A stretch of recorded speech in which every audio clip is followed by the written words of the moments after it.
A few days ago, I received a message from a follower. He told me about a place in Asturias. An old dealership that closed many years ago, but still keeps cars inside as if frozen in time.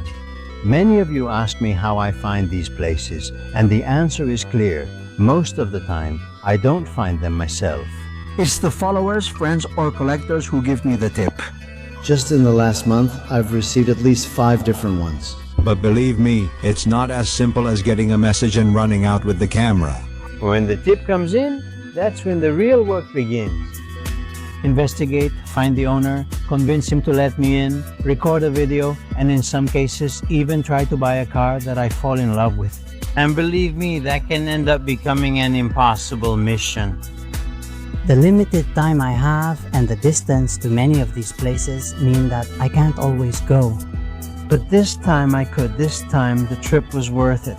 Because what was in that closed dealership in Asturias had been sitting there for too many years. And today you're going to discover with me what happened yesterday.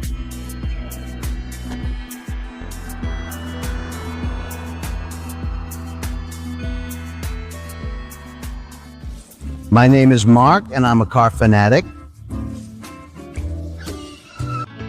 In a little while, you'll meet the subscriber who tipped me off. He knows this place like the back of his hand, and he was also the one who got me in touch with the owner. This video exists because of him. So let's meet up with him and have him tell us a bit more about the history of this closed dealership. What do you think about buying one of these cars? That's not happening. But if we need them, it'll be you, right? What do you need? I don't need any. We're waiting for a guy who lives in this area and who bought a car from the owner of this old dealership. Let's see what he can tell us about this dealership, what happened, and if possible, if we can see it from the inside. Now then, hello, Cootie. How are you? How are you, Mr. Mark? What? Cootie? Well, back in college, there were 3 of us with the same name. Javier Valdez. I'm from Cudillero, and people called me Cudillero. So since then, I get it now. It's because of the city's name. I haven't seen it, but it's beautiful, and I want to visit the beach. Yes, well, here. You'll see it's beautiful, small, crowded, very touristy, but worth it. So this gentleman, about 3 weeks ago or so, they sent me some photos of this place here. And what I did was I posted it on Instagram, yes, and this gentleman contacted me, he told me. I posted it at night, but we haven't been able to contact him, so... Maybe we'll get lucky and contact him in the future. Explain the story to me. What's going on here, in this place? Well, this was the Puyo dealership in the area. This was Miguel Ver. Puyo was the workshop. Well, for 90% of the town, it was always Pepe's Pepinos. That's what it was. That's what it is. The name of the owner? Of the owner, of Pepe. And besides, Pepe always really liked vintage cars. Besides sending me all my cars, he also took care of them for me. He and his mechanic Amador restored the Samba. So, well, it was in full swing until about 10 years ago when Pepe reached retirement age. Yes, and of course he is in love with taking his parents from Berin. So he said he would retire. It's an area here in Asturias. It's from Galicia, almost at the border with Portugal. Okay, so it's a bit far from here. It's a little bit... Far, but you know, as I said, it was so... That's why it's a bit empty. You can tell these cars haven't started in a while. They don't even open the hood. Of course. It's the Peugeot. It's 309. It's a 403 diesel. It's a 403 5000 I see there. Maybe it looks like a Topolino back there. A Topolino half rebuilt. Yes, let's see. I think that at some point, because like I said, it's always the same. I guess when you retire, your life changes, it changes. So at some point, he'll get them back because besides, he loves cars. And like I said, let's say it was the typical workshop in a small town. So the customers are already acquaintances, friends, right? And as I said, it was... The idea isn't to sell them. Principal, I don't think so. Of course, there are also his sons, Miguel and Alejandro. Veronica, they like cars too. I think they like them, not to the same level as their father, because for Pepe it was... An obsession. An obsession, actually. Sounds familiar to me, these obsessions. Yes. In fact, he drives a 306 Cabrio, a beautiful green convertible, which is what he's been driving around lately and so on. Now, lately, like everything, he's gotten into this electric thing, but well, I guess he has times we have to live in. Yes. Yes, but I'm telling you, no, honestly. I feel a bit sad seeing it like this, since it was my workshop where you brought your cars, especially when you had a mess like the Samba. Look, I couldn't fix it. Look. We need to take the engine apart and fix it because water is getting in. And I had a mechanic named Amador who has his own shop now that he's also a young guy, which is rare. And he's the kind of mechanic who actually fixes things. He doesn't just swap parts, you know? That's really hard to find. yeah, and it's cheaper too. There's a big difference in price between having a part replaced and having it fixed.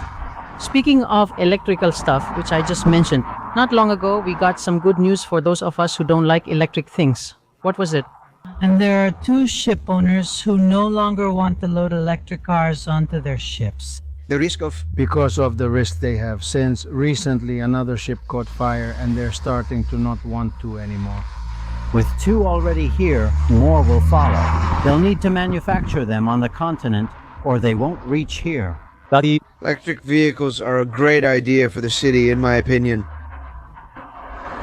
If we're promoting public transportation in the city, what's the point of the electric car? Yes. Besides, most buses in most cities in Spain are not electric. They're starting to appear. Is hybridization a good solution? Yes. For the city, for the downtown area, yes. Electric cars will dominate the future. Things, right? Sure, but I think we should let the market evolve naturally, not force it, and focus on improvement. It's just that when someone forces you to get rid of a vehicle, right? How many vehicles will still be operational in 60 years like this one? Yeah, none. I'm sure this one will still be alive. Of course, that's how it is. And then it's something that cars nowadays, more thanks to the internet. Let's say we've all come out of the closet. That's the thing about this. No one had ever told me that before. How many of us are the ones who loved vintage cars but never drove them? Because here in history, people used to say, look at that junk, look at that wreck. Yeah, but now you restore them and damn, look, a vintage car. And not just what? They get more attention and are enjoyed more. Well, even within your own family, right? What do they say to you? Why don't you get rid of all this stuff you have and buy a real car? Yeah, right? Something like that? No. Do I have a real car? Yes. The thing is, you just don't know it. Of course, but yes, all of us who have wanted these kinds of cars, we've all run into these kinds of problems. Comments, yes. Or do they think you drive an old car because you don't have money? Yes, and then You realize it's the exact opposite. many times. He's the one driving the latest Mercedes, just to name a brand. Right? Yes, brand new, and he's still paying for it and can't make it to the end of the month. And The thing is, do I put 80,000-90,000 euros into a Mercedes like before? And I knew I had a car for life? Which is true. Now you have doubts, right? That's the big difference. Yes, because you bought a Caja 124 and you said, well, is it worth that much money? I'm going to make an effort, but I have a car for 20 years. Yes. It was just like that, and the car never caused any trouble. Logically, at 30 or 35 years old, if we don't give it proper maintenance, well, it's not going to run well. This is my father's car. It's from the year 2000. It's a C220 common rail direct injection. It has over 300,000 kilometers, and there it is, over 300,000 kilometers. It's been enjoyed. Plus, it's a car that's been enjoyed. Like, it's gone to Segovia and brought back an oven. It's carried dry grass to take the agaves. I mean, it's a car that's been really enjoyed. Yes, they're the agaves, the chickens. Here in Asturias, they have some words that are different, and I find them really funny. yeah, and how do you eat breakfast? Amazing.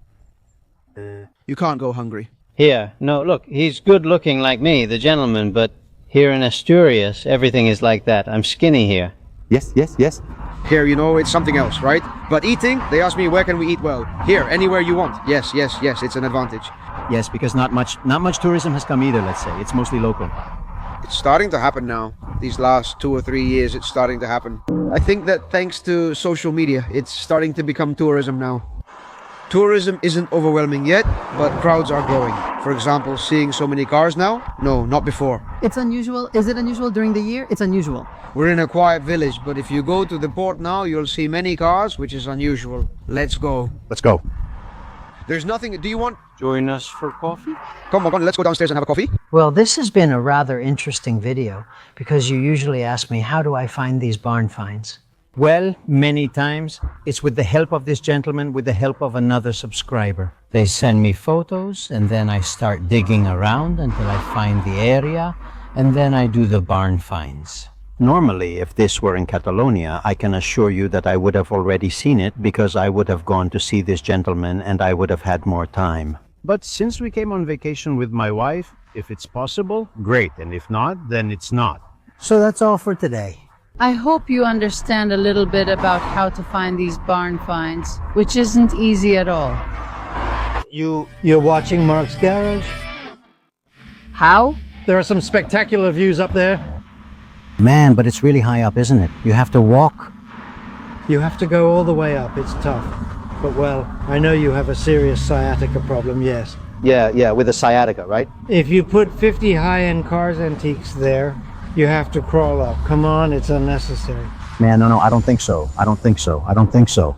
Crawling? No, you go crawl up there. I don't think so. I'm really not well crawling.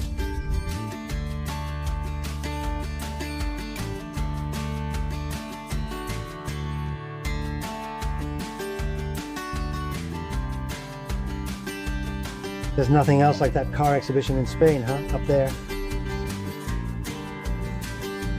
Cars I've never seen and nobody else has.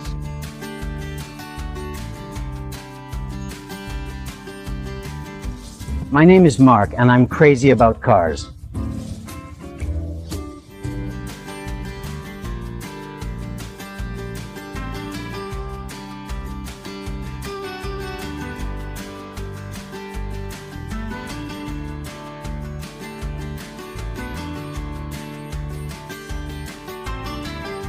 If you like what you see, click subscribe. And that's all for today, folks.